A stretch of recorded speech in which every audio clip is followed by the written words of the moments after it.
Sir Papa Dudut. Kumusta po kayo? Kung ako po ang tatanungin ninyo ay masaya ako ngayon, kaya ako nagpadala ng sulat sa inyo.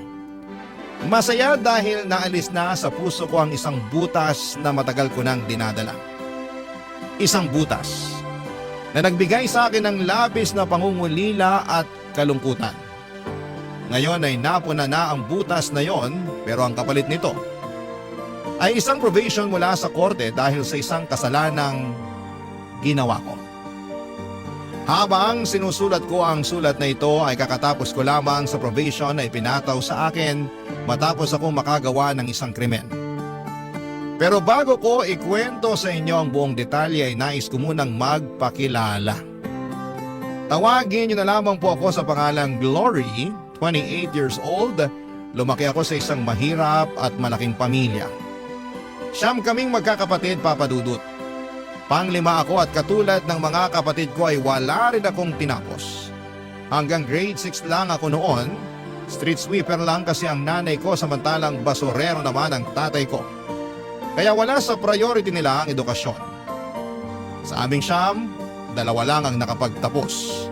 Ang panganay na anak na maaga ring nagkapamilya at ang pangalawang anak na kinalimutan na kami simula noong nagkaroon siya ng maayos na buhay. At para makatulong sa mga magulang ay naging taga-silbi ako sa isang karinderya. 14 years old lamang ako noon pero batak na ang katawan ko sa mga mabibigat na trabaho. Maghapon akong naguhugas ng mga pinggan at pinaglutuan. Ako rin ang nagsisilbing serbedora na taga-abot ng pagkain sa mga customers at tagalinis ng kanilang pinagkainan. Sa paglipas ng panahon, ay unti-unti akong natutong magluto hanggang sa naging tagaluto na rin ako sa karinderyang yon, Papa Dudut.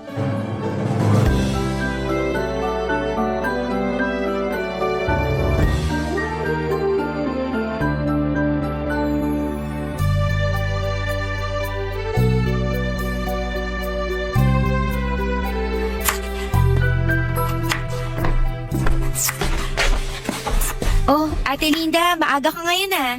Maaga ako nagising eh. Wala naman ako magawa sa bahay kaya dumiretso na ako rito para makasimula na sa trabaho. Mukhang ang marami ka nang natapos. Ano bang kailangan mo? Ituloy mo na lang nahiwain yung baboy pang Bicol Express. Nasimulan ko na yan. Okay, sige. Mabuti ka pa, nakatulog ng maayos. Samantalang ako, 2 oras lang yata tulog ko eh. Bakit naman? 10:00 ba namang umuwi si tatay? Lasing na lasing. Nagkalat na naman? As usual. Ako na naman yung naglinis sa bahay tapos pagkatapos nun, kakapikit ko pa lang, nag-alarm na yung cellphone ko. Kailan ba kasi matatauhan yung tatay niyo? Nakakaloka naman. Hindi na magbabago yun. Alak na yung tubig niya eh. Ang hirap ng ganyan. Kaya siguro dumami kayong magkakapatid kasi gabi-gabing lasing yung tatay niyo. Buti nga kamo, hindi na nasundan yung bunso namin. Ay, hindi mo lang sure. Huwag naman sana. Ano yun? Kukumpletuhin nila yung 10 mga daliri? Hindi na nga kami kasya sa bahay. Ay, kapag ako yumaman, aalis din talaga ako sa bahay. Ang tanong, yayaman ka ba? Sa sinasahod natin araw-araw kahit magtrabaho ka pa buong buhay mo, patay ka na, di ka pa rin yumayaman. Malay mo naman, makapulot ako ng milyones dyan. O di kaya, manalo ako sa loto. Sa malas mong yan, sa tingin mo, makakatsamba ka ng ganon? Hindi ka nga tumataya sa loto eh. Kung sa bagay, pinanganak nga pala ako sa mahirap na pamilya. Nagkaroon pa ako ng tatay na lasinggero, tapos binigyan ako ng 8 kapatid. Paano pa kami makakaahon sa hirap niyan? Minsan talaga minamalas tayo pagdating sa kapalaran. Wala tayong magagawa dyan, bawi na lang sa next life. Siguro, masamang tao ako sa previous life ko, kaya ako minamalas sa buhay ngayon. Pakabait ka na lang ngayon para sa susunod mong buhay, swertehin ka naman. Ay, sarap sana kung may pagyayabang din ako sa buhay, no? Ano kaya feeling ng mga may graduation photo at diploma na nakadisplay sa bahay? Walang silbi ang diploma na yan kung hirap ka naman maghanap ng trabaho. Ako nga, may diploma tapos wala namang maayos sa trabaho. Ano ba kasi nangyari? Bakit di mo pinurse yung tinapos mo? Malas din, katulad mo. Saka maaga ako nagkaanak eh. Kung ano yung available na trabaho, yun na lang ang pinasok ko. Minsan din talaga, tayo rin may kasalanan ng sitwasyon natin eh. Katulad mo, maagang nagkaanak. Wala naman akong pagsisisi sa nangyari. Ang mahalaga, may asawa ako na mahal ako at anak na mahal ko. Kahit maghirap ako sa kakatrabaho para sa kanila, wala kang maririnig na reklamo sa akin. Kaya ikaw, kung ano man yung mga pangarap mo, subukan mong tuparin kahit gaano pa yan ka-imposible. Sana nga pala rin din ako. Gusto kong matry yung nakaupo lang sa opisina habang naka-aircon tapos papasok ako na may bitbit na kape. Gusto kong magsuot ng mga branded na damit. Gusto kong magpatayo ng sariling bahay para sa mga kapatid ko. Gusto kong makapunta sa ibang bansa. Basta, ang dami kong pangarap na sana maibigay sa akin balang araw. Alam ko na, may naisip akong solusyon para maranasan mo yung mga bagay na yan. Ano? Humanap ka ng afam! Sira ulo ka. Gusto mo makaahon sa kahirapan, di ba? Afam ang sagot dyan! Ay nako, ewan ko sa'yo. Parang pangarap din niya na mahirap din abutin eh. Wala namang magkakagusto sa akin sa itsura kong to. Ay, ate ko, ibang taste ng mga foreigner. Hindi mo lang alam, ikaw pala yung hinahanap nila. In my dreams, magluto na nga tayo. Uunahin ko na yung Bicol Express. Sige. Ako nang titira sa adobong kangkong tsaka sinigang. Marami akong pangarap sa buhay noon, Papa Dudut. Marami akong gustong maranasan. Marami akong gustong makamit at marami akong gustong mabago sa buhay ko. Pero alam ko noon na hanggang pangarap na lamang ang mga bagay na yon dahil kung magiging realistic ako, kahit araw-arawin ko pa ang pagtatrabaho ay hindi ko pa rin maaabot ang mga imposibleng pangarap na yon. Tuwing umuuwi ako sa bahay at nakikita ko ang estado ng pamilya namin, ay lagi akong napanghihinaan ng loob. Wala na talaga kaming pag-asang magbago. Dahil maliban sa batugan ang mga lalaki kong kapatid, ang mga mas bata pa kesa sa akin ay never nakatapak sa paaralan. Gumagawa naman sila ng paraan para magkapera. Kapag maganda ang panahon ay nanlilimos sila sa mga matataong lugar. Minsan ay nangangalakal din sila ng basura o di kaya naman ay sila ang inuutusan sa lugar namin kapag may nangangailangan ng tulong. Ang karaniwang kapalit nito ay pera o di kaya'y pagkain. Normal na para sa amin ang ganong buhay kaya nasanay na rin kaming mangarap ng mga bagay na makatotohanan at abot kamay lamang. Maging ang mga kapatid ko ay parang tinanggap na lamang na hanggang doon na lamang talaga ang buhay namin, Papa Dudut. Pero iba ako. Gusto kong tuparin ang mga pangarap ko kahit na parang imposible pa itong mangyari. Ako lang kasi mismo ang makakatulong sa sarili ko dahil wala akong gagawin ay walang magbabago sa buhay ko. Alam kong wala na akong ibang aasahan pa maliban na lamang sa sarili ko. Kaya naman ginawa ko ang lahat para magbago ang takbo ng buhay ko. Kahit na magsimula lang ito sa maliit na hakbang, Papa Dudut.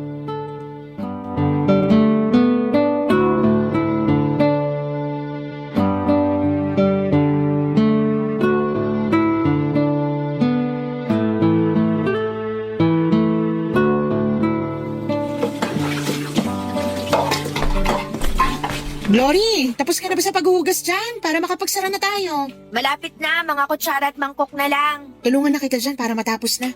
Gusto ko nang umuwi eh. Naantok na ako. Sige, ikaw na lang magbanlaw ng mga to. Ilang taong ka na ba ulit? 18, bakit? Ayaw mo ba mag-aral ulit? Bata ka pa eh. Sayang naman kung hindi mo may pagpapatuloy yung pag-aaral mo.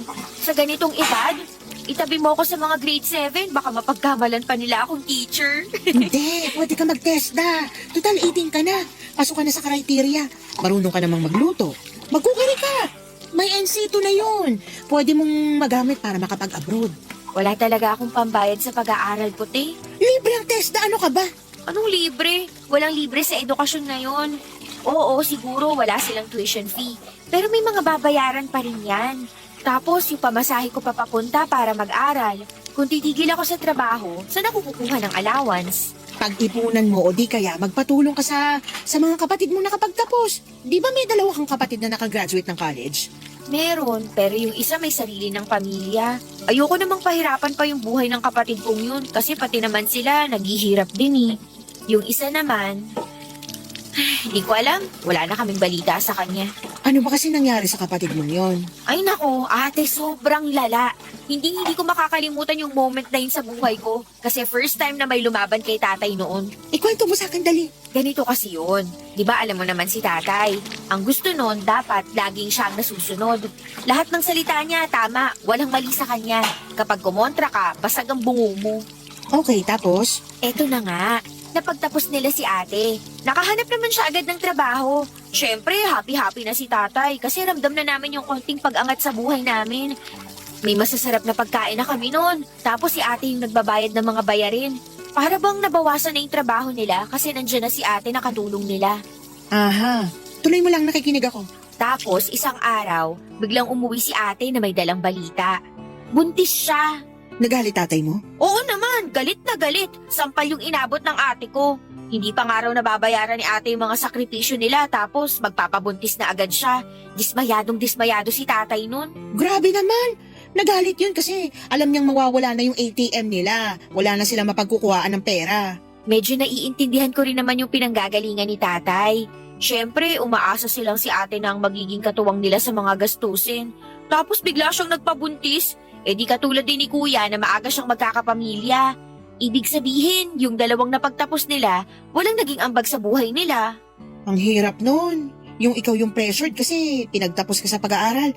Nag-i-expect sila na may kapalit yung mga bagay na yun na kung tutuusin, hindi naman dapat ganun. Siyempre, pinaglaban ni ate yung sarili niya. Sawa na raw siya sa mga pananakit ni tatay. At hindi raw lahat ng credit na kina tatay kasi marami ring sakripisyo si ate para matapos niyang pag-aaral niya.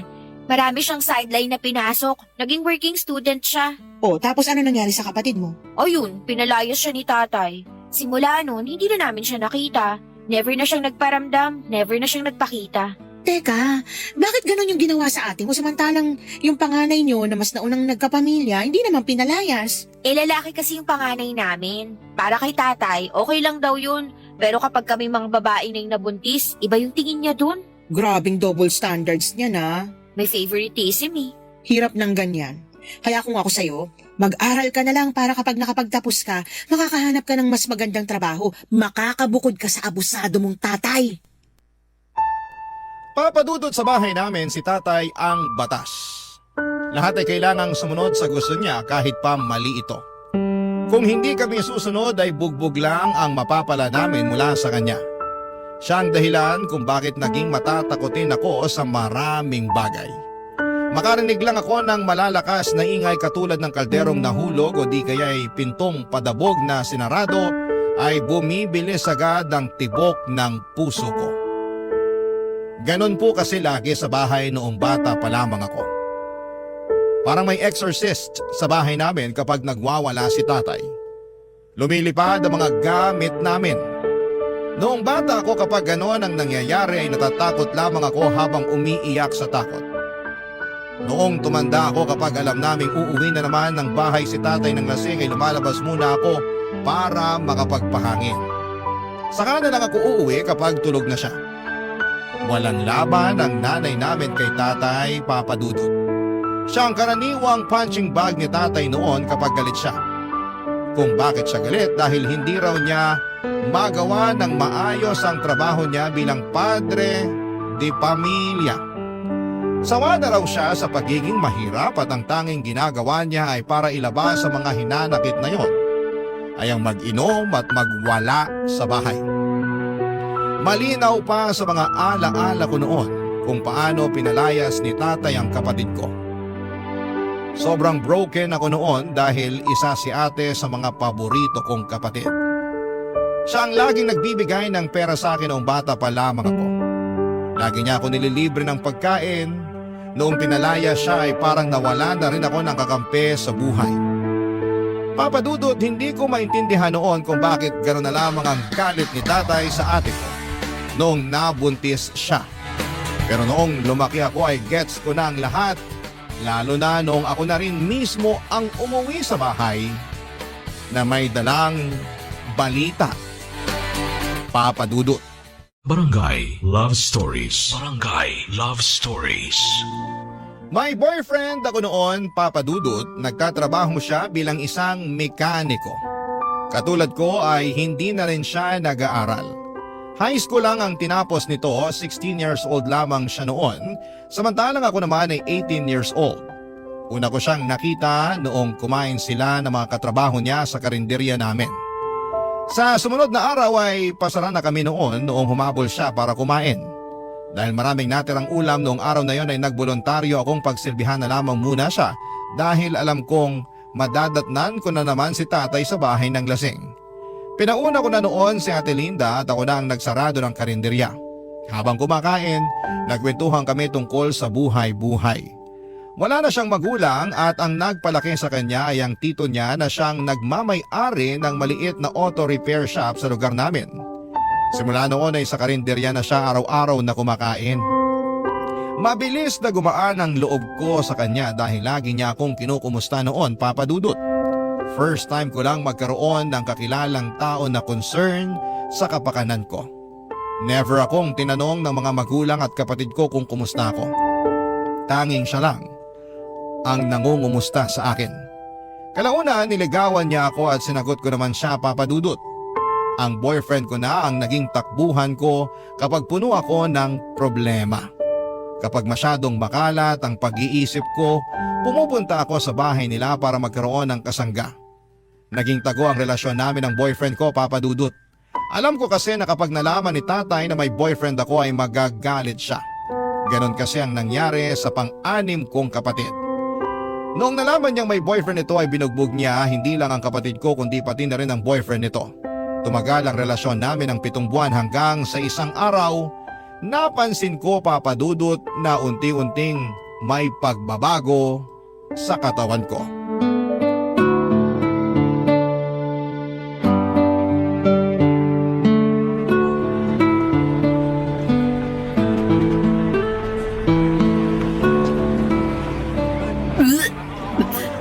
Hoy, ayos ka lang. Oo, nasusuka lang ako sa amoy ng patis. Ang tagal mo na nagtatrabaho dito. Ngayon ka pa masusuka sa amoy ng patis? Tsaka patis lang yan. Ewan ko ba, bigla na lang naging sensitive yung pang-amoy ko. Yung mga malalakas ang amoy, bagoong, pabango, pati amoy ng sigarilyo. Kapag nakakaamoy ako noon, bigla na lang sumasama pakiramdam ko. Kailan nagsimula ito? Halos isang buwan na rin siguro. Ano pang nararamdaman mo maliban sa pagiging sensitive ng pang-amoy mo? Lagi akong pagod tsaka mabilis mahilo, lalo na sa umaga. Hindi kaya buntis ka? Ha? Hindi ah. Bakit naman ako mabubuntis? Morning sickness yung nararamdaman mo. Sintomas yan kapag buntis ang isang tao. Ganyan ako na nagbuntis ako eh. Ate, wag mo akong tinatakot ng ganyan. Hindi kita tinatakot, seryoso ako. Na-try mo na bang mag-pregnancy test? Hindi. Hindi ko alam kung paano yun eh. Subukan mo para malaman natin kung ba't ka nagkakaganyan. O di kaya, magpunta ka sa health center. Magpa-check up ka doon, libre lang yun. Natatakot ako. Paano kung buntis nga ako? Kung buntis ka, wala tayong magagawa. Kagagawan mo yan eh. Sabi ko naman sa'yo, mag-ingat ka. Maingat naman ako. Talaga ba? Magkakaganyan ka ba kung nag-ingat ka? Ay naku, Glory, ang bata mo pa para magkaroon ng anak. 19 ka pa lang, di ba? Paano mabubuhayin yung anak mo na yan? Hindi yun yung problema ko kundi si tatay. Baka mapatay ako noon kapag nalaman niyang buntis ako. Ikaw naman kasi. Alam mo naman na sobrang stricto ng tatay mo. Aware ka na nga sa mga consequence tapos ganyan pa ginawa mo. Hindi ko naman to ginusto eh. Hindi mo ginusto o baka hindi mo lang inaasahan. Kasi magkaiba yon. Alam mo, Glory, lahat ng mga desisyong ginagawa natin sa buhay may kaakibat na bunga yan. Nagkaroon ka ng boyfriend, ginawa niyo kung ano man yung ginawa niyo. Ngayon, yan ang bunga. Tapos ano kahihinat na ng pagbubuntis mo? Magagalit sa'yo yung tatay mo. Tapos ano? Palalayasin ka rin tulad ng ginawa niya sa ate mo. Sinasabi ko pa naman sa sarili ko na hindi ko gagawin yung ginawa ni ate. Paano ko niyan ngayon? Natatakot ako, Ate Linda. Baka palayasin din ako ni tatay. Hindi ka ba matutulungan ng nanay mo? Wala namang laban si nanay kay tatay eh. Lagi lang siyang nakasunod sa mga desisyon ng tatay namin. Kumpirmahin mo muna kung buntis ka nga talaga. Saka mo nalang problemahin yung mga bagay na yan kapag alam na natin kung ano talagang estado mo. Paano kung buntis nga talaga ako? Anong gagawin ko niyan? Alam ko yung takot na nararamdaman mo ngayon. Normal lang yun. Normal lang malito o malungkot pero hindi mo kailangang harapin to ng mag-isa. May boyfriend ka naman, hindi ba? Magtulungan kayo. Eh paano kung pati siya hindi niya alam gagawin niya? Ilang taon na ba tong boyfriend mo? 16. Naku, Diyos mio, ang babata niyo pa. Talagang magagalit talaga tatay mo niyan. Paano niyo bubuhayin yung baby kung sakali? Hindi ko rin alam. Ate, tulungan mo ko. Ay, limitado lang yung maitutulong ko sa'yo. Pero huwag kang mag-alala. Hindi kita pababayaan. Tutulungan kita sa abot na makakaya ko. Salamat, ate. Basta, magpa-check up ka muna para alam natin ginagawa natin. Hihingi ako bukas ng day off kay boss para makapunta ako sa center. Mabuti pa para malaman agad natin kung buntis ka ba talaga o hindi. Hala, sige, ako na dyan. Doon ka na nga lang sa mga plato, magpunas ka. Tsaka ihanda mo na rin yung mga kubyertos. Sige, pero ate, kung sakali mang buntis talaga ako, pwede bang isikreto na lang muna natin to? Oo naman. Magtiwala ka lang sa akin. Wala makakaalam ng sikreto mo. Tsaka, wala naman ako sa lugar para ipagkalat yung buhay mo. Salamat. Papadudot kumpirmado na buntis nga ako. Halos maiyak na ako sa kaba noon habang palabas ako ng center dahil sa mga nalaman kong balita. Hindi ko alam kung papaano ko ito sasabihin sa pamilya ko, lalong-lalo na sa tatay ko. Ayokong matulad sa ate ko na napalayas at naging mapag-isa sa buhay. Hindi kasi ako katulad ng ate ko na madiskarte. Kapag ako ang pinalayas, wala akong ibang matutuluyan. Wala rin naman akong gaanong kaibigan na matatakbuhan maliban sa boyfriend ko. Pagkatapos kong magpa-check up sa health center ay dumiretso ako sa boyfriend ko. Busy siya noon sa inaayos niyang motor noong kinausap ko siya. Sinabi ko sa kanya ang totoo na nabuntis niya ako. Kitang-kita ko sa mga mata niya ang magkahalong dismaya at takot. Hindi niya inaasahan ang balitang yon, papadudot. Doon din ay inamin niya sa akin na hindi raw niya kayang buhayin ang bata. Hindi pa raw siya ready na maging ama dahil masyado pa siyang bata. Hindi nagtagal ay unti-unting nagbago ang ugali ng boyfriend ko sa akin. Palagi na niya akong iniiwasan. Ayaw niyang makipagkita sa akin at kapag magkasama naman kami ay ayaw niyang pinag-uusapan namin ang tungkol sa baby. Hindi nagtagal ay hindi na nagparamdam pa sa akin ang boyfriend ko. Noong oras din yon ay parang gumuho ang mundo ko. Ang inaasahan kong kakampi sa mga problemang kinakaharap ko ay bigla na lamang akong iniwanan. Ibig sabihin noon ay mag-isa na naman akong haharapin ang mga pagsubok na ito. Totoo nga na wala akong ibang maaasahan kundi ang sarili ko lamang dahil sa dinadala kong problema ay hindi na ako nakapag-concentrate sa trabaho ko at agad yung napansin ni Ate Linda, papadudot.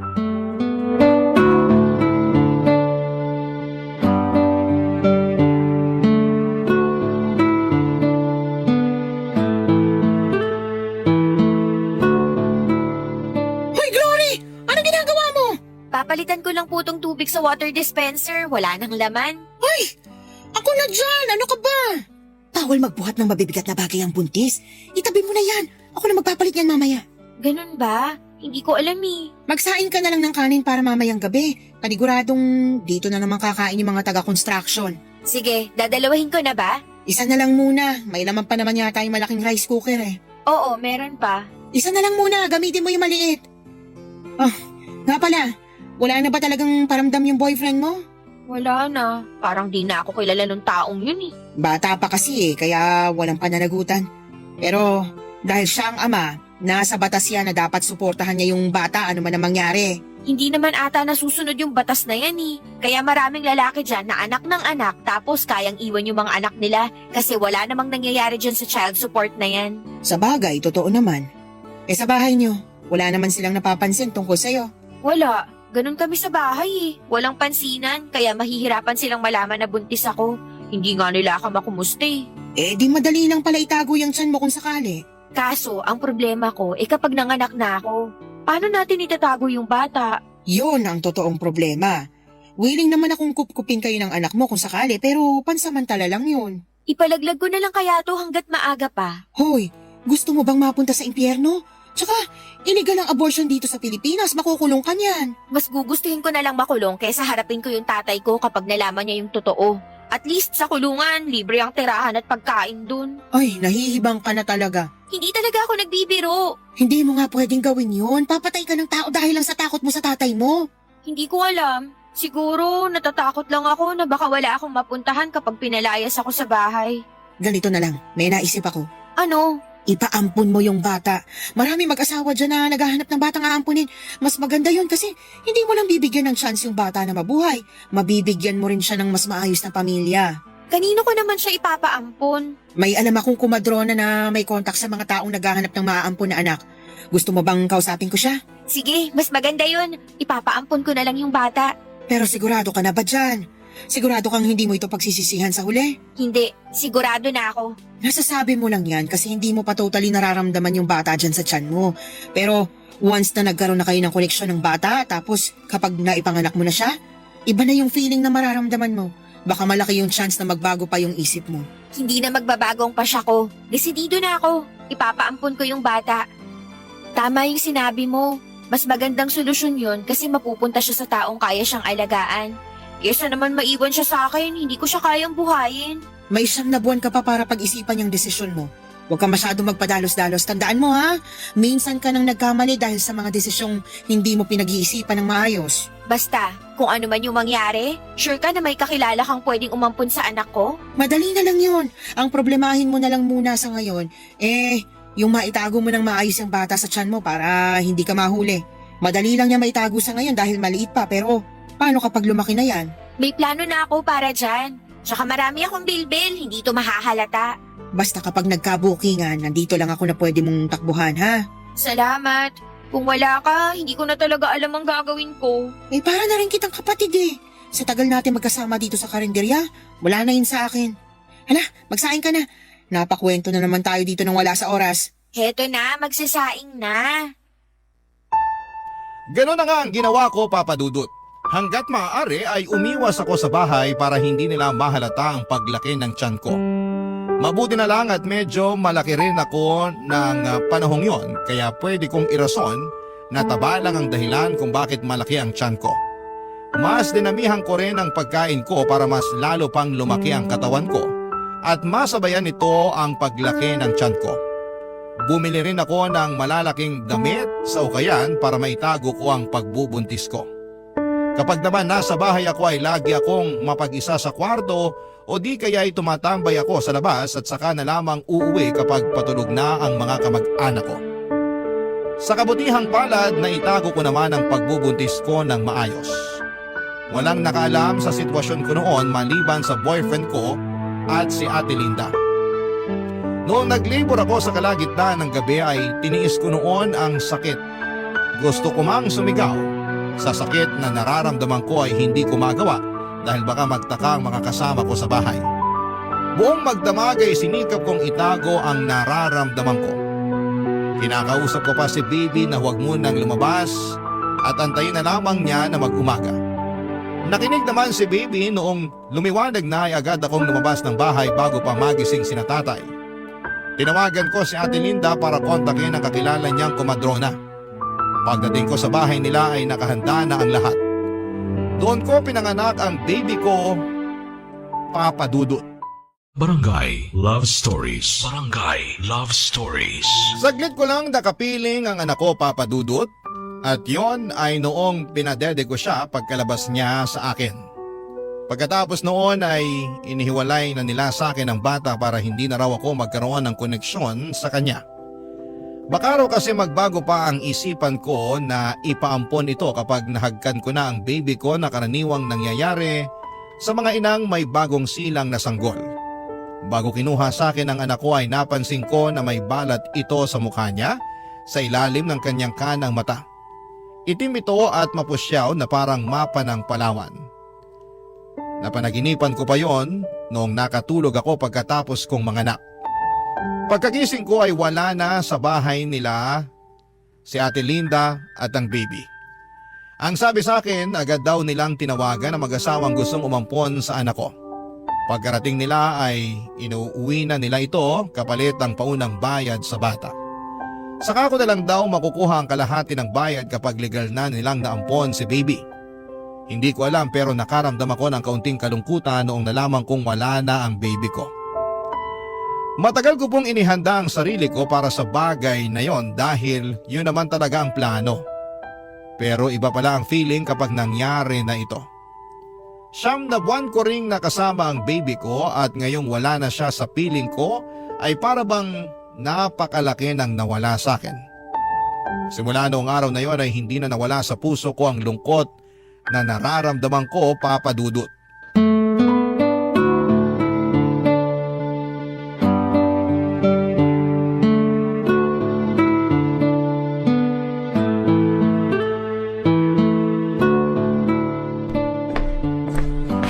Hoy, lalim naman ang iniisip mo. Ba't ka nakatunga nga dyan? Halika na, kumain na tayo. Ang tagal mo kasi, kanina pa kita inaantay. Inantay ko lang yung huling customer na makaalis para makapagsara na tayo. Gusto mo ba to? May natira pang bistek. Sa'yo na lang yan. Alam kong paborito mo yan eh. Okay na ako dito sa adobo. O sige, ikaw bahala. Kumusta na kaya yung baby ko? Ba't mo naman iniisip yan ngayon? Wala lang, curious lang ako. Sigurado akong nasa maayos ng kalagayan yung anak mo ngayon. Nakita mo yung umampon sa baby ko? Oo, sinamahan ko yung kumadrona nung sinundo nila yung baby. Alam mo ba kung anong pangalan nila? Hindi ko na tinanong, tsaka hindi mo rin naman pwedeng malaman yung pagkakakilanlan nila eh. Bakit naman? Sa pagkakaalam ko, may confidentiality pagdating sa ganyan. Kung tama ako, close adoption yung mangyayari. Closed adoption? Ano namang ibig sabihin nun? Close adoption ang tawag kapag ayaw makipagkilala ng adoptive parents sa biological parents. Pero bakit naman? Ewan ko, for privacy siguro. Tsaka baka natatakot sila na baka isang araw, bigla ka na lang magpakita sa pintuan nila para kunin yung anak mo. Pero legal naman yung pag-ampon nila eh. Kapag natapos na yun, wala na akong magagawa kahit gusto ko pang kunin yung anak ko. Kasi kapag natapos na yung adoption process, wala na akong karapatan sa bata. Totoo naman yun, pero irespeto na lang din natin yung gusto ng adoptive parents. Tandaan mo, sila ang nagligtas sa'yo mula sa problema mo. Nakatulong din naman ako sa problema nila eh. Nagkaroon sila ng anak dahil sa akin. Ayun nga, so pareho na kayong walang problema. Pareho na dapat kayong mag-move on. Ewan ko, para kasing ang bigat sa dibdib. Parang ang laki ng kasalanan ginawa ko. Para naman sa ikabubuti yung mag-ina yung ginawa mo. Bakit? Nagsisisi ka na ba sa ginawa mo? Sabi ko naman kasi sa'yo napag-isipan mo yung mabuti. Hindi naman ako nagsisisi, pero may konting panghihinayang lang ako nararamdaman. Nakakalungkot lang na sa ganun na uwi yung lahat. Hindi ako namatayan, pero ganito pala yung mawalan ng anak. Siguro, iniisip mo ngayon na wala akong paki sa bata kasi ang bilis ko nag-decide na ipaampon siya. Hindi naman ganun yung iniisip ko sa'yo. Wala ka lang talaga kasing choice. Saglit ko lang siya nahawakan, pero parang ang tagal na naming nagkasama. Siyempre, 9 na buwan mo siyang kinarga. Kahit papaano, nagkaroon na kayo ng koneksyong dalawa. Alam mo, noon, kapag malungkot ako at mag-isa, yung baby sa tiyan ko yung kinakausap ko. Siya yung tanging kasama ko sa mga oras na kailangan ko ng suporta. Kung dumating lang sana siya kung kailan ready na ako, na kaya ko nang ipaglaban ang sarili ko, siguro hindi ako mawawala ng anak. Kaso ang aga niyang dumating eh. Matuto ka na lang sa nangyari. Wala man lang kaming picture sa isa't isa. Ang bilis din kasi ng mga pangyayari. Nung nanganak ka, tinawagan na agad nung kumadrona yung mag-asawa. Pero siguro, mas makakabuti na rin yun para mabilis ako makalimot kung sakali. Tama, mas maganda nga yun. Alam mo, ate, kung hindi nawalay sa akin yung anak ko, siguro papangalanan ko siyang Elias. Uy, in fairness, ang ganda ng pangalan na yan. Ano kayong pangalan binigay nila sa anak ko? Ay naku, Glory, kung ganyan laging tumatakbo sa isip mo, hindi mo magagawang mag-move on. Palayain mo na yung anak mo. Patawarin mo na yung puso mo sa nangyari para sa ganun makapagsimula ka na ulit. Ang hirap. Alam mo, kumain na lang tayo para makauwi na rin tayo. Gusto ko nang humilata. Feeling ko, kailangan mo lang ng tulog para mawala na yung bumabagabag sa isip mo. Papadudot ng anak ako nang walang nakakaalam maliban kay Ate Linda. Ang sekreto namin yon ay naitago namin ang mahabang panahon. Mabilis na dumaan ang mga taon at kahit nawala man sa isipan ko ang tungkol sa anak ko ay nanatili pa rin siya sa puso ko. Kahit na taon na ang lumipas ay hindi pa rin nawala ang butas sa puso ko. Pakiramdam ko ay hindi ako buo dahil alam kong may kulang sa akin. May lagi akong hinahanap na hindi ko mawari kung ano. May mga pagkakataon noon tuwing dapit hapon at papalubog na ang araw. O di kaya ay tuwing gabi kapag tahimik na ang paligid ay nakakaramdam ako ng labis na kalungkutan at pagkalumbay. Noong mga panahong yon ay hindi ko alam kung ano ang rason kung bakit ako nakakaramdam ng ganon. Daladala ko ang emosyong yon hanggang sa tumanda na ako, Papa Dudut. Noong mga panahong yon ay wala na ako sa karinderya at bumukod na rin ako mula sa mga magulang ko. Nagtatrabaho na ako noon bilang tindera ng milk tea at shawarma sa tapat ng isang eskwelahan. Katulad ng buhay ko noon, nanatili akong mahirap. Ang mga pangarap ko noong bata ko ay nanatili na lamang na pangarap.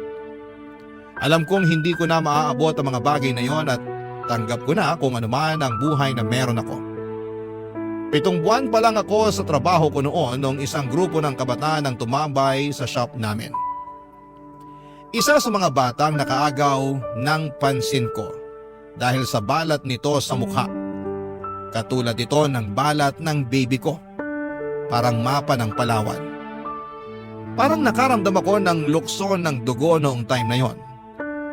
Bumilis ang tibok ng puso ko at parang naging emosyonal ako. Kamukha niyang ex-boyfriend ko mula sa mata at hugis ng kanyang ulo at kuhang-kuha niya ang mukha nito. Hindi man ako sigurado pero alam kong siya yung anak na ipinaampun ko, Papa Dudut. At yon ay kinumpirma ko noong bumisita si Ate Linda sa shop, Papa Dudut.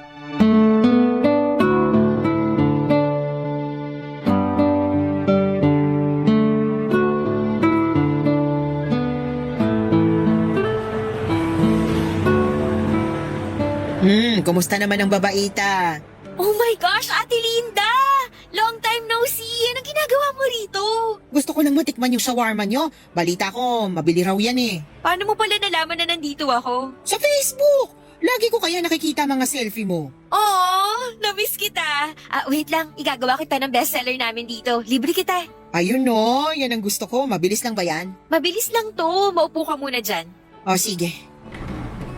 So, kumusta ka na? Eto, medyo umayos-ayos naman ang buhay ko. Di na katulad ng dati na hirap pagdating sa pera. Sana all, may asawang promoted. Congrats pala. Nakita ko yun sa FB post mo. Salamat. Ikaw naman, single ka pa rin ba hanggang ngayon? Oo, patuloy pa rin sa paghabol ng pangarap kahit mukhang mahirap ng abutin. Naku, ikaw pa. Kayang-kaya mo yan. Heto na yung merienda mo. Tikman mo, masarap yan. Salamat. Alam mo ate, may kukwento ako sa'yo. Ano yan? Naaalala mo pa ba yung anak ko noon na pinaampon natin? Oo naman, naalala ko pa siya. Bakit mo naitanong? Nakita ko yung bata. Talaga ba? Paano mo naman nalaman na siya nga yung anak mo? Basta naramdaman ko na lang. Diba alam mo naman yung feeling ng ina kapag nakita yung anak nila? Ganon yung naramdaman ko. Lukso ng dugo? Oo, parang ganon. Paano ka naman nakakasiguro na siya nga yung anak mo? Sa lawak ng Metro Manila? Sa dami ng mga tao dito? Ang swerte naman kung bigla na lang kayong pinagtagpo ng tadhana. Naaalala mo yung balat sa mukha ng baby ko? Ganon na ganon yung balat ng batang nakita ko. Nakausap ko siya isang beses. 9 years old na raw siya. Sakto yun sa edad ng baby na pinanganak ko noon. Wala ka pa ring pruweba na yun nga yung anak mo. Meron. Siya mismo nagkwento sa akin na hindi siya totoong anak ng mga magulang niya. Ganon daw ka-honest yung mga magulang niya sa kanya. Kaya habang bata pa, inamin na nila yung totoo. At paano mo naman nalaman yung mga bagay na yan? May tiwala sa akin yung bata. Sukoy ko kaya silang magkakaibigan dito. Nako, Glory ha, hindi ko gusto kung saan papunta tong usapan na ito. Bakit naman? Masaya lang ako na makita yung anak ko na nasa mabuti siyang kalagayan. O tapos, kung anak mo talaga siya, anong gagawin mo ngayon? Hindi ba dapat nakalimutan mo na siya ngayon? Hindi mo na dapat siya iniisip kasi iba na yung mga magulang niya, hindi na ikaw. Oo, alam ko. Pero gets mo naman ako, di ba? Ina ka rin at walang inang makakalimot sa anak niya. Pero iba kasi yung sitwasyon mo. Kahit ano pa yung sitwasyon ko, anak ko pa rin siya. Hindi naman siguro masama na makapiling ko siya kahit ilang saglit lang. Huwag mo sabihin sa akin magpapakilala ka sa kanya bilang totoo niyang ina. Hindi, syempre hindi ko naman gagawin yun. Pero parang may rason eh. Kung bakit kami pinagtagpo, baka ito na yung chance ko. Chance na ano? Chance na bumawi sa kanya. Kaya hindi ko na palalampasin tong chance na to. Tigilan mo nga ako sa mga chance na yan. Matagal ka nang nawalan ng chance sa anak mo. Huwag ka nang gumawa ng gulo. Ay kung ako sa'yo, kalimutan mo na yung anak mo. Mag-move on ka na, Glory. Ano ibig sabihin ng buntong hiningang yan? Wala. Tama ka. Tama lahat ng mga sinabi mo. Pero nandito na siya eh. Abot kamay ko na siya. Ay bahala ka, basta pinagsabihan na kita ha, huwag kang gumawa ng ikakapahamak mo. Huwag kang mag-alala. Wala akong gagawing masama. Papa Dudut, naging regular customer ko ang mga batang tinutukoy ko.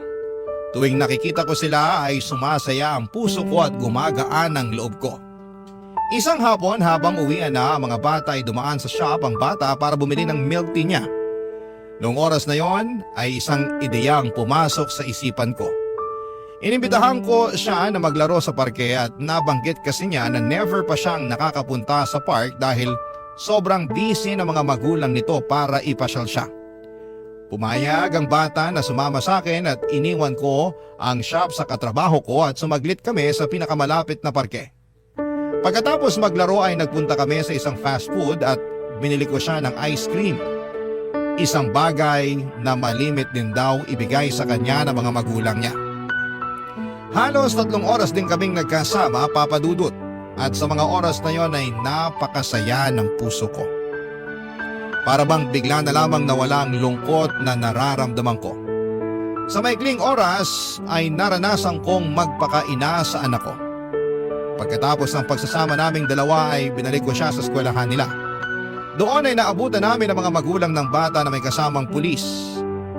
Binalik ko sa kanila ang bata at nag-explain kung ano ang nangyari. Pinaratangan nila akong kidnapper kahit na nagpakilala ko sa mga magulang ng bata na ako ang totoo niyang ina.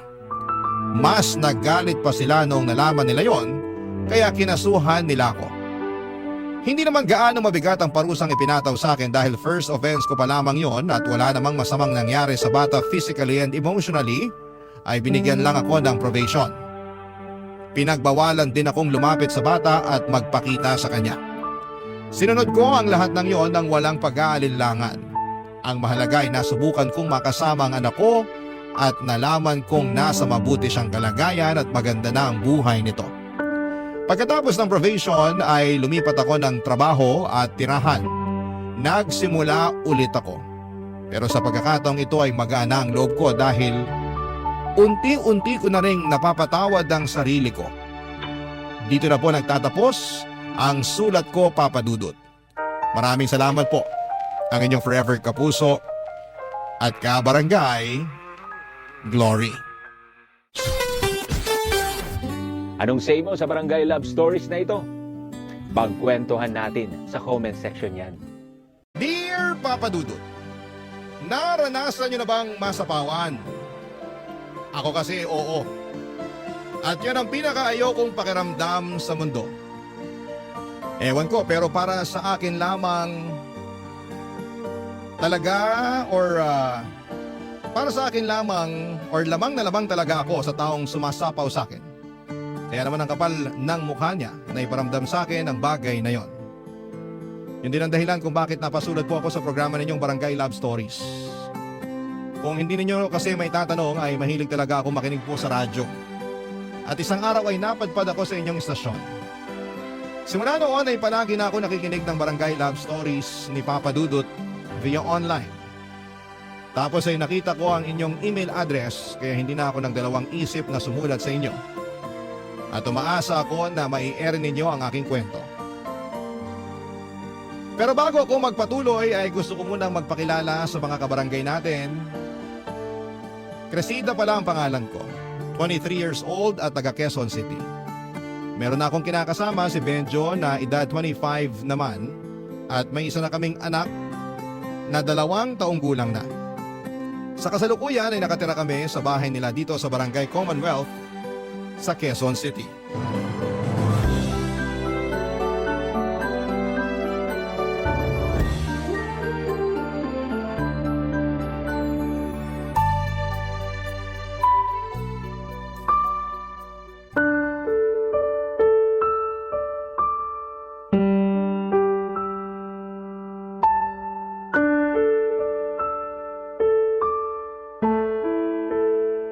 Bebe, ano to?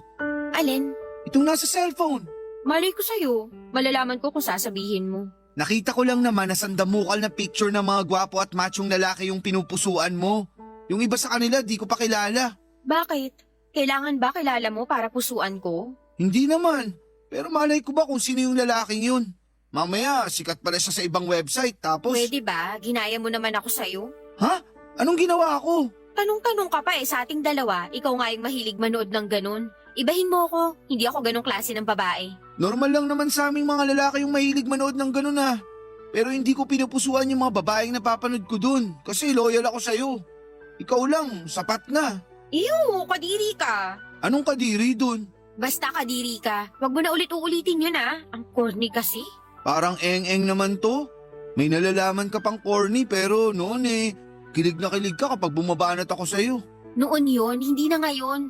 Kaya nga tigilan mo yan kung ayaw mo ikaw yung banatan ko. Sungit naman nito. Siguro may iba ka nang nagugustuhang lalaki, no? Pinagsasasabi mo. Mabalik lang tayo dito sa mga pinagpupusuan mo. Akala mo ba magandang gawain to? Lalo na't meron ka ng anak at kinakasama? Ano na lang sasabihin sa'yo ng mga makakakilala sa pinagagagawa mo? Sige nga. Kung makapagsalita ka naman dyan, kita ko na yung ngalangala mo. Galit na galit, gustong manakit. Saka sa tono mo, para namang nakapatay ako ng tao, pumuso lang naman ako ng mga gwapo at machong lalaki sa Facebook. Alam ko na. Ano yun? Siguro naapakan ego mo, no? Ha? Ano yung ego? Ay, naku, kahit kailan napakahina ng utak mo. Gamit-gamitin mo naman yan. Sige ka, baka kalawangin yan. Bakit kasi di mo na lang sagutin tanong ko? Kesa naman dami mo pang ebas dyan. Talaga naman? Ano nga? Baka may iba ka ng kinalolokohan ha? Wala. Saka bakit ko naman gagawin yun? Pamilyado na ako. Tulad mo pa ako sa mga katrabaho mong kirengking. May asawa na pero pumapatol pa sa iba. Bakit naman sila napasok sa usapan? Gusto ko lang, bakit din ba? Saka imbis na pagbintangan mo ko ng ganyan, tinanong mo na ba sarili mo kung matino kang lalaki kaya hindi kita dapat palitan? Anong ibig mo sabihin? Lahat na lang ba talaga kailangan kong ipaliwanag sa'yo? Mag-isip ka naman mag-isa. Huwag kang laging umasa sa akin, no? Anong magagawa ko? Kung yung mga sinasabi mo, ikaw lang madalas nakakaintindi. Malamang, magtatanong ako kung anong ibig mong sabihin. Masama ba yun? Oo, masama yun kaya itiko mo na lang yung bunganga mo. Mas mabuti pa yun kaysa magsalita ka ng kung ano-ano. Tamang bintang kay, wala ka namang ebidensya. Saka hindi sapat na ebidensya yung nakita mong mga pinusuan ko dahil kahit sino pwedeng humanga sa ibang tao basta walang mali siya. Saka di pa ba sapat na sa'yo pa rin ako tumatabi sa gabi kahit na mabaho ka? Paano naman ako naging mabaho? Hindi ka kasi naglilinis ng katawan, amoy pawis ka palagi, kadiri ka. Lahat na lang talaga, Cressida. Amuin ko nga sarili ko. O ano, tama ako di ba? Ang baho mo. Oo nga no. Sige, maliligo muna ako. Padudot, inis na inis ako sa kinakasama ko dahil sa pambibintang niya sa akin. Pakiramdam ko ay iniinsulto niya ng bonggang-bongga ang pagkatao ko. Kahit naman ganon ang ginawa ko, ni minsan ay hindi ko naisip ang binibintang niya sa akin. At noon pa talaga kung kailan nagsasama na kami at may isang anak. Matagal-tagal na rin kaming magkakilala ni Benjo. Siguro ay 18 anyos ako nang naging kami bago nagkaanak. Hindi ko na natapos ang aking pag-aaral dahil sa hirap ng buhay at naisipan ko na lamang na mag-asawa. Mahirap pa rin naman ang buhay namin kaya alam kong kagagahan yung ginawa ko. Samantala, nagtatrabaho bilang saddle stitch operator ang kinakasama ko sa isang pabrika. Mababa lang ang sweldo niya. Sapat lang palagi sa pangangailangan namin kaya nga wala kaming ipon at kadalasan ay nagigipit pa. Yun din ang rason kung bakit nakikisiksik pa rin kami sa kanila. Sa tagal naming magkakilala at magkasintahan ni Benjo, aminado ako. Na dumarating sa akin yung pananawa at pagkaumay sa aming relasyon. Kaya nagagawa kong tumingin at humanga sa ibang lalaki online.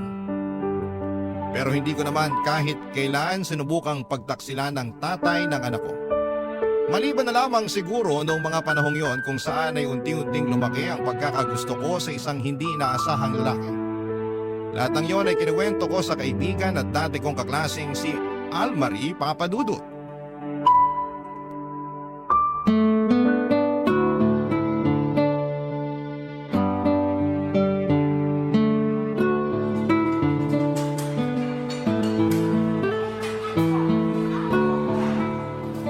Naku, thank you kasi dinalaw mo naman ako at nilabas. Nung nakarang araw ko pa gustong kumain dito ng burger at fries. Pansin ko nga, panay ka shared post ng mga pagkain na gusto mong kainin.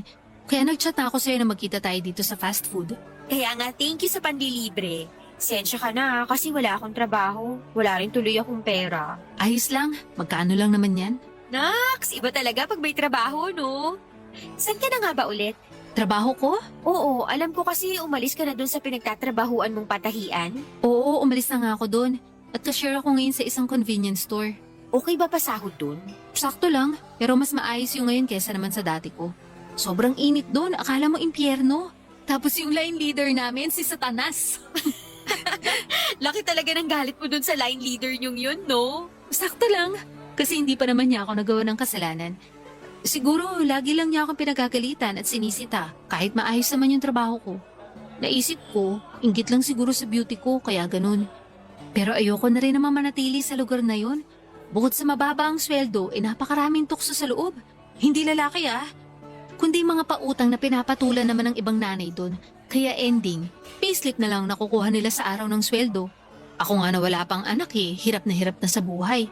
Kaya napapaisip ako, paano nila nairaraos yung araw-araw nila? Lakas na lang talaga ng loob ang labanan sa buhay ngayon. Maiba tayo. Nasaan pala anak mo? Bakit hindi mo sinama? Nasa bahay saka nandun naman si Benjo para bantayan ang anak namin. Hindi ko na sinama kasi magulo yun. Saka baka magturo ng kung ano-ano. Siyempre nahihiya ako sa'yo. Ayos lang naman. Sweldo ko naman Kahit na. Bilhan ko na lang ng pasalubong para matuwa naman pagdating mo. Ikaw bahala. Thank you talaga. Walang anuman. Kumusta na kayo na Benjo? Ganun pa rin. Pakiramdam ko wala kaming pag-unlad kasi ayos na sa kanya yung trabaho niya. Akala yata niya mabubuhay kami sa kakarampot niyang sweldo. Wala ba siyang planong maghanap ng ibang trabaho? Mukhang wala Mababa pa naman kumpiyansa nun sa sarili. Ay, buti pa yung kuya niya. Gwapo na tapos marami pang pera. Kaya ayun, nagustuhan ko bigla. Ano nagustuhan biglang pinagsasabi mo? Crush ko kuya niya kasi magaling dumiskarte sa buhay. Feeling ko mas may future ako kung siya nakatuluyan ko. Manghilabot ka nga. Bakit naman hindi naman tayo nag-uusap ng karumal-dumal at nakakatakot? Gaga, hindi nga. Pero ano ba yung pinagsasasabi mo dyan? Baka nakakalimutan mo may kinakasama ka na at si Benjo yun. Tapos may anak pa kayo. Kaya dapat hindi ka na magkagusto sa ibang lalaki. Lalong-lalo na sa kuya niya. Ikaw naman, masyado kang seryoso. Siyempre alam ko naman lahat yun, saka simpleng crush lang naman tong nararamdaman ko sa kuya niya. Simple raw. Pero naisip mo nga na mas may future ka kung kuya niyang nakatuluyan mo. Hanggang dun lang naman yun, kasi imposible nang mangyari. Ikaw na may sabi na kinakasama ko na si Benjo. Saka kasalanan naman niya kung bakit nagkagusto ko sa kuya niya. Kung matino sana siyang kinakasama, kung may pangarap sana siya sa amin ng anak niya, di hindi ko maiisip yung bagay na yun. Papadudod, napakagwapo ng kuya ni Benjo. Well, gwapo rin naman ang kinakasama ko, pero lamang ng isang paligo ang kuya niya. Ito ang buhay na patunay ng tall, dark, and handsome kaya hindi ninyo ako masisisi kung nagkagusto ako sa kanya. Pero alam ko sa sarili ko na simpleng pagkagusto lamang yon. Dahil mas napapansin ko na ang pagiging lamang nito sa kanyang kapatid na siyang kinakasama ko. Pero kahit na ganoon alam ko pa rin naman ang limitations ko. Alam ko na tatay pa rin ang anak ko si Benjo at kahit na anuman ang mangyari. Kahit mag-away pa kami araw-araw at maaburido ako sa pagmumukha niya, ay siya pa rin ang dapat kong piliin. Kaya nga sa abot ng makakaya ko ay sinaway ko ang aking puso na mahulog ng husto at ma-fall in love sa kuya ni Benjo upang hindi na lumala pa ang aming sitwasyon. Barangay Love Stories. Barangay Love Stories. Papadudod gaya ng sinabi ko ay pinigilan kong lumalim ang pagkagusto ko sa kuya ng aking kinakasama. Nandun yung todo iwas ako sa kanya dahil likas dito yung mahilig makipagkwentuhan. Kumpara kay Benjo at nagtatrabaho sa call center ang kuya niya at inggit na inggit ako sa sweldo nito dahil mas malaki kaysa sa kinakasama ko. Ilang beses ko na rin sinabihan si Benjo na subukang mag-ahente pero ayaw niya kasi hindi raw siya magaling mag-English. At mas sanay na siya sa ginagawa niya bilang machine operator. Siyempre sinabihan at tinanong ko siya kung paano kami makakapag-ipon pambukod namin sa bahay kung hindi niya lalakihan ang sweldo niya pero mukhang walang pangarap na makaalis sa poder ng mga magulang nila ang kinakasama ko. Simula po noon ay tinamad na ako kay Benjo at mas lalong natuon ang atensyon ko sa kuya niya.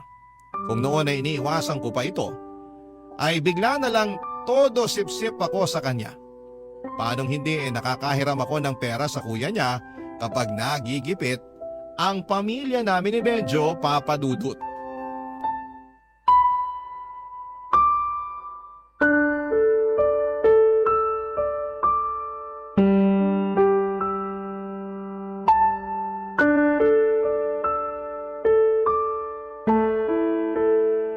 Pwede bang mag-usap tayo, bebe?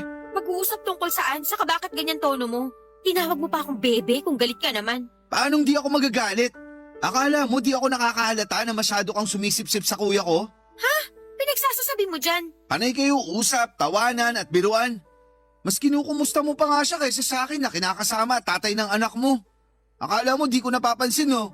Pwes, diyan ka nagkakamali. Oh, masama bang kausapin, makipagtawanan at makipagbiroan sa kuya mo? Baka nakakalimutan mong nakatira tayo sa iisang bubong. Natural, magkukrus ang landas namin. Alam nga namang di ko siya kausapin, di ba? Gusto mo pa yata kaming gawa ng issue? Hindi naman sa ganun, pero Sabihin mo, masyado kang malisyoso. hindi ako malisyoso. Anong tawag mo dyan sa mga pinagsasasabi mo kung hindi mali siya, Aber? Malisyoso ka. Binibigyan mo ng kulay yung pag-uusap at pagtatawanan namin ang dahil lang sa ano ulit yun? Hindi kita makamusta ka mo? Oo, tsaka totoo naman yun. Hindi yun totoo. Masyado ka lang madrama. Alam mo, napipiko na ako sa kaartehan mo eh. Kung makapagsalita ka dyan, akala mo hindi mo kapatid yung pinag-uusapan dito. Anong tawag doon? Hirap sa'yo, di ka makalata eh. Magkakaganito ba ako kung di ako nagsiselos? Wow, ngayon naman may nalalaman ka ng pagsiselos. Tama talaga ako na masyado ka lang malisyoso kasi wala namang rason para magselos ka. Anong magagawa ko? Sa'yo yung nararamdaman ko. Ikaw naman kasi, kasalanan mo. Bakit bigla ako naging kasalanan? Sige nga. Sinabi ko na, di ba? Masyado kayong close. Hindi ako sanay. Sinabi ko na rin naman na kuya mo yun. Magselos ka ako sa ibang lalaki, ako makipag-close. Ayun, sige, papayagan kitang mag-alboroto na parang bulkan. Baka nga ako pa humingi ng dispensa sa'yo. Pero utang na loob naman. Benjo, kuya mo yun. Ay, sensya na. Hindi ko lang talaga mapigilan. Pakiramdam ko kasi, may ginagawa kayo nakakaiba pag wala ako rito sa bahay o kung nakatalikod ako. Narinig mo ba yung mga pinagsasasabi mo? Oo naman. Palagay mo sa akin, bingi. Hindi, pero buti na rin yung nagkakaintindihan tayo kasi napakasira ulo mo. Bakit naman ako biglang naging siraulo? Tanong-tanong ka pa talaga, bakit nga ba? Sige, ikaw sumagot. Bebe naman eh. Huwag mo ko mabebe-bebe, naiirita ako sa pagbumuka mo. Akala ko naman kung anong sasabihin mo tapos ikaw pa galit nung niyaya mo ako makipag-usap. Alam mo, sumusobra ka na eh. Nung nakaraang araw mo pa ako pinagbibintangang may ibang lalaki dahil lang sa mga picture na pinupusuan ko sa Facebook. Tapos ngayon bibigyan mo ng kulay yung pagiging close namin ng kuya mo? Mahiya ka nga sa kulay ng balat mo, uy. Bakit naman ako mahihiya? Basta, isipin mo, gamitin mo yung utak mo para naman hindi ka lawangin. Kayamot ka talaga, Benjo. Ay, paano kung narinig ng kuya mo yung mga pinagsasasabi mo, Aber? Ano na lang iisipin nun? Hindi ka na talaga nahiya. Dami-dami na nating pabor sa kanya tapos gaganyanin mo pa siya. Hindi ko naman sinasadya. Siguro napangunahan lang ako ng init ng ulo tsaka selos. Init ng ulo sa kapag siselos mo na wala sa lugar yung magdadala sa atin sa kapahamakan eh. Imbis na magselos ka o magalit dyan, bakit hindi mo na lang kaya gayahin yung kuya mo? Dumiskarte ka sa buhay katulad niya para naman hindi na natin kailangan humiram ng pera sa kanya sa tuwing nagigipit tayo.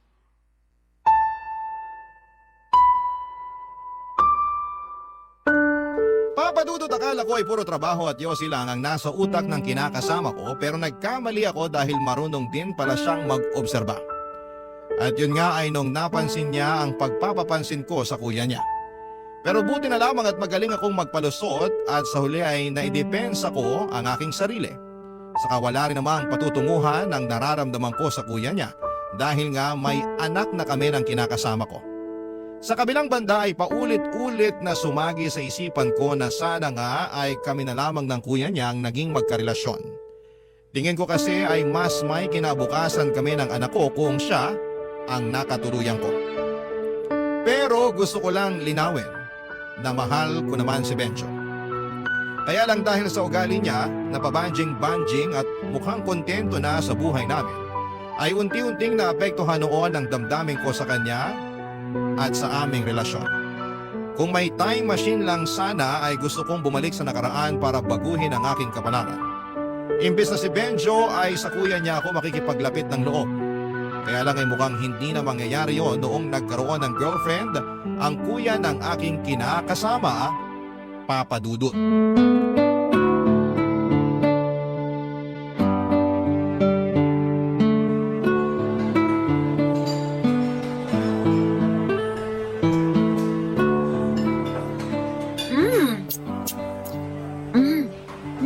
Grabe.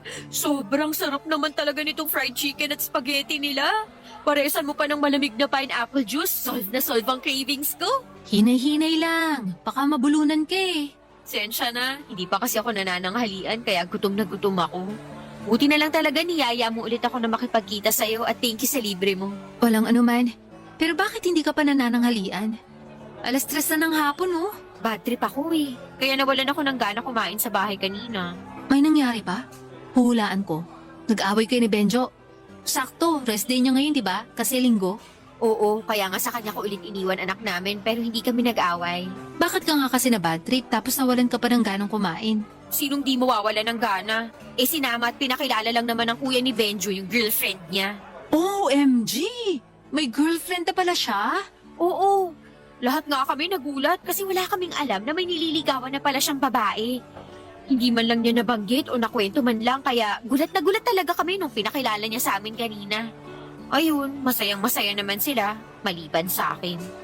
Alam ko kung bakit. Bakit? Eh syempre, may gusto ko na dun sa tao. Tapos ang sakit nung bigla na lang siya nagka-girlfriend. Oo, tama ka.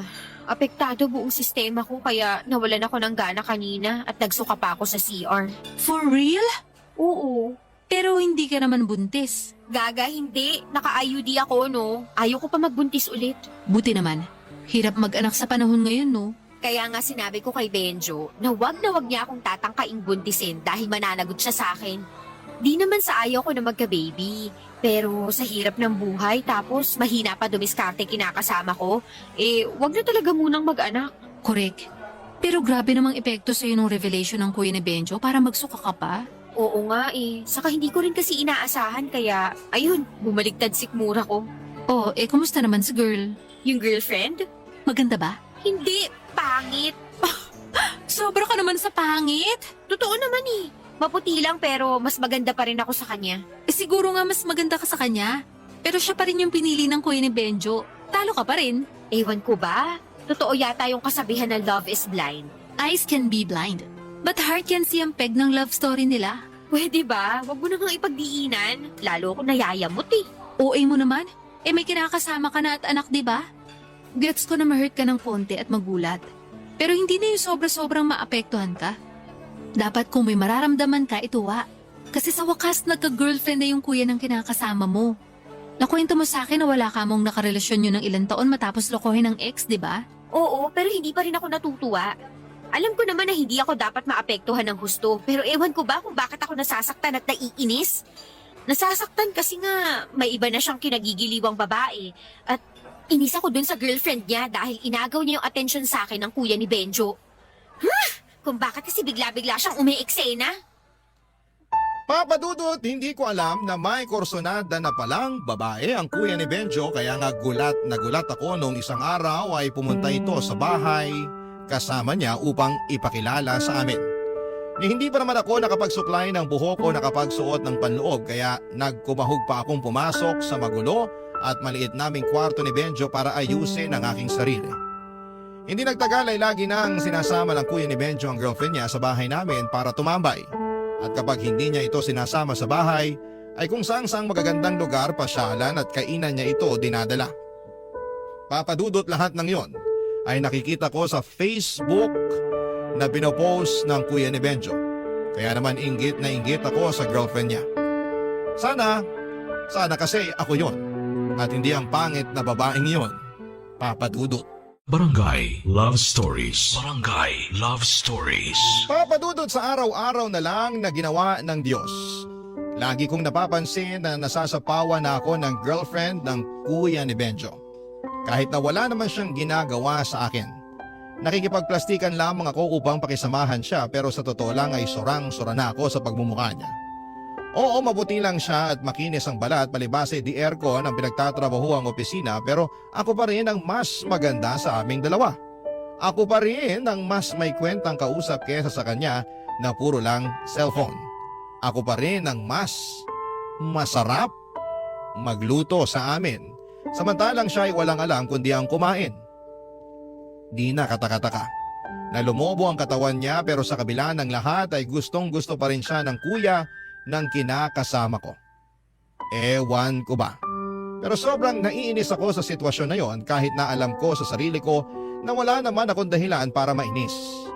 Hindi nagtagal ay lalo pang nadagdagan ang inis ko noong nalaman naming nag-propose na sa babaeng yon ng kuya ni Benjo. Napamura talaga ako nang wala sa oras at napaiyak na lamang sa CR pagkatapos. Hindi ko pa kasi tanggap na may girlfriend na siya tapos ay biglang ikakasal na sila. Lalo lang tuloy nadagdagan ang pagkaingit ko sa babaeng yon dahil feeling niya ay siya na ang pinakamagandang babae sa balat ng lupa matapos siyang yayain ang kasal ng kuya ng kinakasama ko.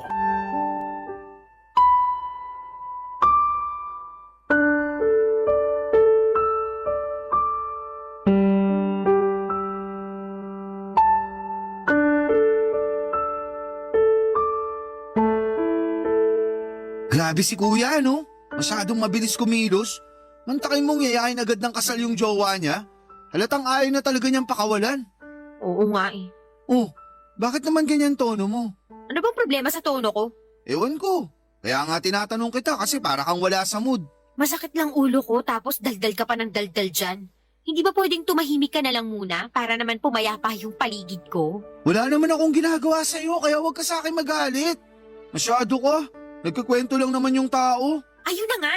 Kwento ka ng kwento eh, alam ko naman na yan. Baka nakakalimutan mo, nakasama niyo ako nung sinabi ng kuya mo na niyaya niyang magpakasal yung jowa niya. Tapos ulit-ulitin mo pa? Bakit ba kasi nagagalit ka? Masama ba na ulit-ulitin ko? Masama kasi naririndi na ako. Krisida naman eh. Benjo naman. Mahirap bang intindihin yung sinabi ko? Ano? Ayaw mo na namang gamitin utak mo? Siguro ka pala ng kalawang niyan kasi hindi na talaga gumagana. Sobra ka naman magsalita. Parang hindi mo ako kinakasama kung insultuhin mo ako ah. Hindi kita iniinsulto, pero kung yan ang nararamdaman mo, problema mo na yun. Bakit ba kasi hindi ka nagmana sa kuya mo na madaling makaintindi, magaling dumiskarte sa buhay? Huwag mo nga akong ikumpara sa kuya ko. Nakakapanliit naman yun. Ganyan nga, manliit ka kasi totoo naman yung mga sinabi ko.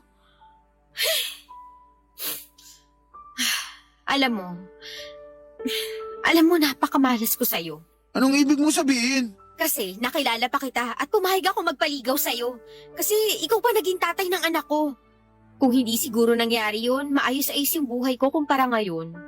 Sana hindi lang palaging sapat sa atin yung kinikita mo. Sana palaging may sobra para naman hindi na tayo madalas magipit. Oh, kita mo? Kipit na naman tayo ngayon dahil walang panggatas yung anak natin. Tapos hindi na ako makahiram sa kuya mo kasi mukhang nag-iipon yata siya ng pera pang kasal nila ng babaeng yun. Magiging asawa na ni kuya yung babaeng yun na sinasabi mo. Kaya tawagin mo siya sa pangalan niya. Wala akong pakialam.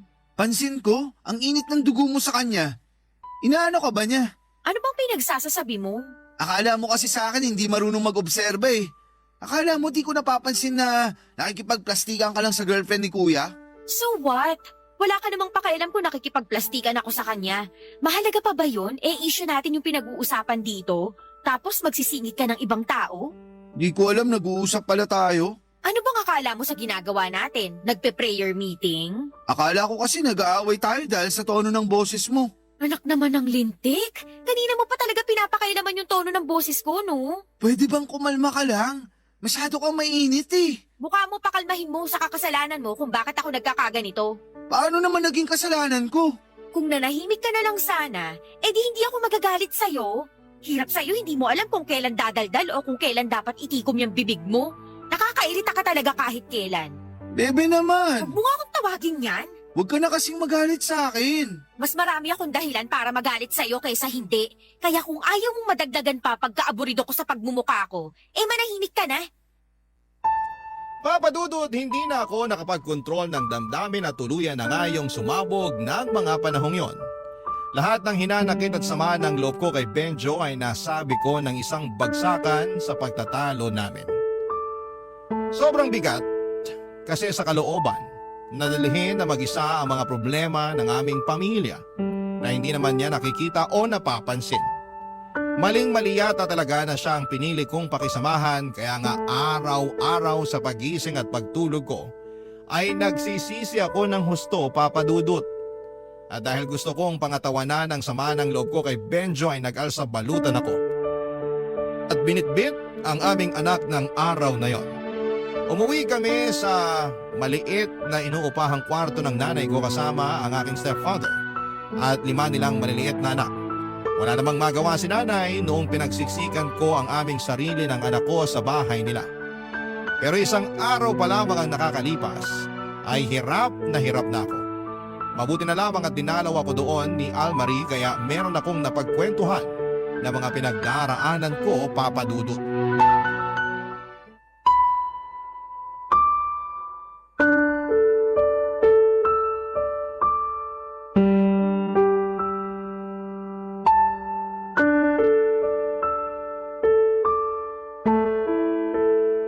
Sensya ka na, natagalan ako lumabas kasi pinatulog ko pa yung anak ko. Buti wala rito mga kapatid kong maliliit kasi napakaingay ng mga yun. Okay lang. Tsaka buti na patulog mo na rin yung anak mo. Oo, iyak ng iyak bago ka dumating kasi nga inaantok. Ay, sensya ka na rin, dito lang tayo pumwesto sa may labas ng pinto. Sobrang kalat at baho kasi ng bahay nila nanay. Nakakahiya magpatuloy ng bisita. Di bale, malimlim naman sa kamahangin dito. Ano ka ba? Walang kaso sa akin yun. Salamat nga pala kasi pinuntahan mo kami rito. Oo naman. Naloka ako nung sinabi mong umalis kayo ng anak mo kina Benjo at dito kayo tumuloy kina nanay mo. Kaya nga, pero maling-mali na dito kami umuwi kasi mas mahirap pa doon kina Benjo yung sitwasyon namin ng anak ko rito. Sobrang liit ng bahay nila, maingay, mainit, makalat at mabaho. Nasusuka na nga ako eh. Bakit pa kasi umalis kayo dun? May pinag-awayan ba kayo ni Benjo? Meron, pero nakikipagbati na nga siya matapos niyang mag-sorry.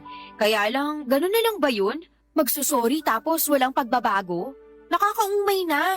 Kaya sinabi ko na hindi ko na matatanggap yung sorry niya. Ayun, nag-alsa balutan kami ng anak ko at umuwi rito kay nanay. Pero alam mo naman siguro na hindi kayo pwede magstay dito na matagal, di ba? Oo, ngayon pa nga lang, hirap na ako. Kung ano man yung pinag-awayan niyo ni Benjo, payo ko ayusin niyo. Pag-usapan niyo lalo may anak kayo. Plano ko naman talaga siyang patawarin. Kaso, gusto ko lang ma-realize niya na napupuno at nasasagad din ako. Alam mo naman issue namin, di ba? Yung tungkol pa rin sa pagiging kontento niya sa buhay namin tapos nadadagdagan pa ng ibang problema sa pera dahil hindi na rin kami nakakahiram sa kuya niya. Wala eh, kinausap na kami na nagtitipid daw siya gawa ng ikakasal na. Sumabay pa talaga yung bagay na yun, nakakainis. Hindi naman siguro tama na mainis ka sa kuya ni Benjo dahil lang gusto niyang magtipid para sa kasal nila. Unfair yun sa kanya. Alam ko naman yun, pero hindi ko lang mapigilan. Kung may dapat magsisihin dito, si Benjo yun. Siya pa talaga yung may ganang magsabi na wag ko siyang ikumpara sa kuya niya. Kakumpara-kumpara naman kasi siya. Saka ginagawa ko lang naman yun para maisip niya na gayahin kuya niya sa pagiging masikap at madiskarte sa buhay. Para kasing walang pangarap sa pamilya namin yung kinakasama ko. Kontento na lang siya na nakakakain 3 beses sa isang araw. Tapos magagalit pa sa akin kung hindi masarap ang ulam. Tama ba yun? Siyempre, mali yun. Kaya hindi mo ko masisisi kung napuno na ako. Kung bakit naisipan ko na lang na umalis para maramdaman ni Benjo na sagad na pasensya ko sa kanya. Ilang taon na kaming magkasama at lumalaki na rin yung anak namin. Pero ganun pa rin buhay namin. Hindi na kami umasenso. Ni ayaw niya pa akong payagang magtrabaho. Nakakagalit na sobra. Buti pa yung kuya niya at magiging asawa nito. Mukhang malayong mararating sa buhay. Sana kami rin ni Benjo. Hindi yung mukhang sa kangkungan na lang kami pupulutin nito. Hindi naman siguro mangyayari yun. Alam ko malalagpasan niyo rin to. Walang permanente sa mundo, kahit na yung paghihirap ng tao. Basta mag-usap lang kayo na mabuti ni Benjo at bigyan mo siya ng palugit. Siguro naman makakapag-isip na siya na matino. Kasi alam niya na pwede kayo mawala sa kanya ng tuluyan pag nagpatuloy pa yung ugali niyang yun. Ewan ko na lang talaga kung makikinig si Benjo. Papadudot, kahit gusto kong umasa na magbabago si Benjo ay mas nananaig pa rin sa akin ang kawalang pag-asa ng mga panahong yon. Pero dahil alam kong hindi naman kami pwedeng manatili ng matagal kina nanay, ay sumama ako pabalik sa bahay ng kinakasama ko noong pinuntahan niya kami ng aming anak upang suyuin ako at makipagbati sa akin. Pero nananatili pa rin masama ang loob ko sa kanya at kahit na nagkapatawaran na kami, ay nandun pa rin yung hinanakit ko para kay Benjo. Hanggang ngayon, ay inggit na inggit pa rin ako sa mapapangasawa ng kuya niya. Hindi ko mapigilang mapasa na all dahil napakaswerte ng babaeng yon sa kapatid ni Benjo. Samantalang ako sinala ko na yata lahat ng kamalasan sa mundo. Ewan kung may katapusan pa ba ito o sadyang hanggang dito na lamang ang buhay namin ang kinakasama ko. Sana po ay mabigyan ninyo kami ng payo.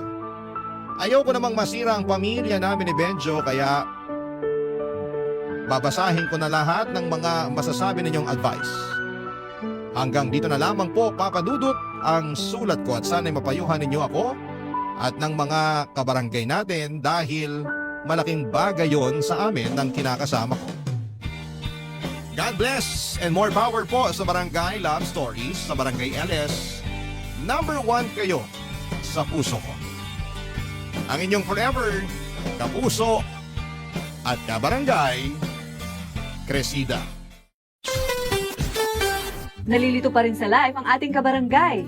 Ano kaya ang maipapayo mo sa kanya? Ibahagi mo yan sa ating comment section para mabasa rin niya.